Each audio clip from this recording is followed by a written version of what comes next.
السلام علیکم ورحمۃ اللہ تعالیٰ وبرکاتہ۔ انشاءاللہ امید ہے آپ سب اچھے سے ہوں گے، خوش آباد ہوں گے۔ تو نبی پاک علیہ الصلوۃ والسلام نے ارشاد فرمایا، کہا جو کسی غریب کی یتیم کی پرورش کرتا ہے، حضور علیہ السلام نے فرمایا جو کسی یتیم کی پرورش کرتا ہے اس کی اتنی فضیلت فرمائی، کہا دونوں انگلیاں مبارک کھڑا کر کے حضور نے بلا مشابت ایسے فرمایا، کہا وہ انسان جو کسی یتیم کی پرورش کرے، کسی غریب کے سر پہ ہاتھ رکھے، وہ میرے اتنے قریب قیامت کے دن ہوگا۔ اللہ اکبر کبیرہ، وہ میرے اتنے قریب قیامت کے دن ہوگا جس نے کسی یتیم کی پرورش کی ہو، کسی غریب کی، بے سہارے کی پرورش کی ہو، وہ میرے اتنے قریب ہوگا قیامت کے دن۔ اب جو نبی کے اتنے قریب ہوگا وہ کتنا عظمت والا ہوگا، وہ کتنا شان والا ہوگا، اس کی کتنی عظمت ہوگی۔ اور دوسرے حدیث پاک میں اللہ کے نبی علیہ الصلوۃ والسلام نے فرمایا، کہا جو کسی یتیم کے سر پہ ہاتھ رکھتا ہے، کسی غریب کے سر پہ ہاتھ رکھتا ہے، تو اس کے سر پہ جتنے بال ہوں گے، اس ہاتھ کے نیچے جتنے بال آئیں گے، اتنے اس انسان کے گناہوں کی مغفرت ہوگی، جو کسی یتیم کی پرورش کرے، کسی یتیم کی مدد کرے۔ اللہ کے نبی پاک علیہ الصلوۃ والسلام نے فرمایا، کہا اس کے ہاتھ کے نیچے جتنے بال آئیں گے اس کی گناہوں کی مغفرت بنے گی، جو یہ انسان جس نے کسی یتیم کی پرورش کی ہو، کسی یتیم کے سر پہ ہاتھ رکھا ہو۔ اب ہمیں دیکھنا چاہیے جو کسی غریب کی پرورش کرے، یتیم کے سر پہ ہاتھ رکھے، اس کی کتنی بڑی فضیلت ہے۔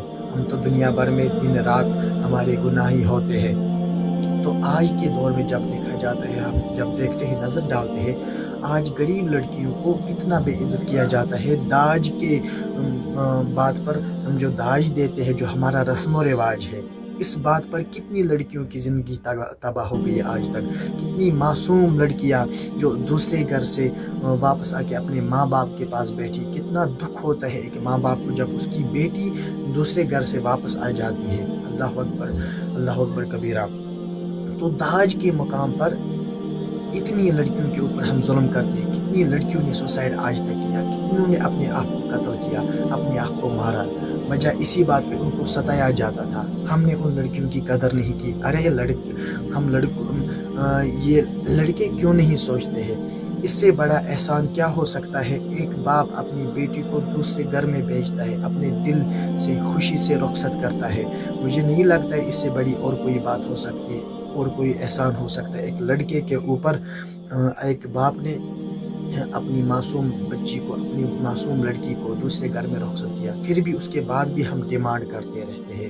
یہ کوئی انسانیت نہیں ہے، یہ درندوں کا کام ہے، یہ ہمارا رسم و رواج ہے۔ اگر ہم نے اس رسم و رواج کو فالو نہ کیا ہوتا تو آج تک ہمارے جو گھروں میں بیٹیاں پڑی ہوئی ہیں، یہ شاید ہمارے گھروں میں بے عزت ہو کے واپس نہیں آ جاتی۔ میرے دوستوں، میرے عزیزوں، لہٰذا اس چیز پہ نہ جائے۔ غریب کی غریبی کو دیکھ کر اس کا فائدہ نہ اٹھایا جائے، اس کا فائدہ نہیں اٹھانا چاہیے۔ ہمیں ان کے اوپر رحم کرنا چاہیے، ہمارے دل پہ ان لوگوں کا رحم بھی نہیں آتا ہے۔ لہٰذا یہ ہماری کشمیر کا رسم و رواج ہے، ہمیں دیکھنا چاہیے کتنی لڑکیوں کی زندگی تباہ ہو جاتی ہے اس داج کے وجہ سے۔ لہٰذا جو لڑکے اس بات کو سن رہے ہیں، ان کو ان باتوں پہ عمل کرنے کی ضرورت کرنی چاہیے، تاکہ کسی لڑکی کی زندگی برباد نہ ہو جائے۔ ہماری بھی تو بہنیں ہیں، ماں ہیں ہمارے گھروں میں بھی، ہمیں بھی تو سوچنا چاہیے۔ ارے یہ غریبی اور امیری اللہ کے دست قدرت میں ہے۔ اگر ہم نے، اللہ تبارک و تعالیٰ نے ہمیں بھی غریب بنایا ہوتا تو کیا ہوتا؟ لہٰذا ان لڑکیوں کی عزت کریں۔ ہر وقت ہم یہی گزارش کرتے ہیں، ان لڑکیوں کی قدر کریں، کیونکہ ان کو پہلے بھی بے قدر کیا جاتا تھا، بے عزت کیا جاتا تھا۔ تو کچھ دن پہلے جو سری نگر میں واقعہ ہوا تھا، ایک لڑکی کے چہرے پہ جو تیزاب پھینکا گیا، اس کا چہرہ خراب کیا گیا، اس کی زندگی خراب کی گئی، یہ بھی تو ناانصافی ہے ایک لڑکی کے ساتھ، یہ بھی تو بے عزتی ہے۔ ہم نہیں کہتے ہیں بنا غلطی کے انہوں نے پھینکا ہوگا، لڑکوں کو یہ نہیں کرنا چاہیے تھا، پھر بھی لڑکیوں کو بھی سوچنا چاہیے، ہو سکتا ہے اس کی بھی کوئی غلطی ہو جس وجہ سے یہ لڑکے مجبور ہو گئے ہو اس کا چہرہ جلانے کے لیے۔ اگر ہماری ماں بہنیں ایسے نہیں ہوتی تو تو شاید کوئی لڑکا ان کو بے عزت نہ کرتا. آج کے دور میں جہاں بھی جس کو بھی موقع ملے کسی لڑکی کو بے عزت کرنے کا، خدا کی قسم اللہ کی قسم وہ اس کو بے عزت کر کے ہی رکھتا ہے.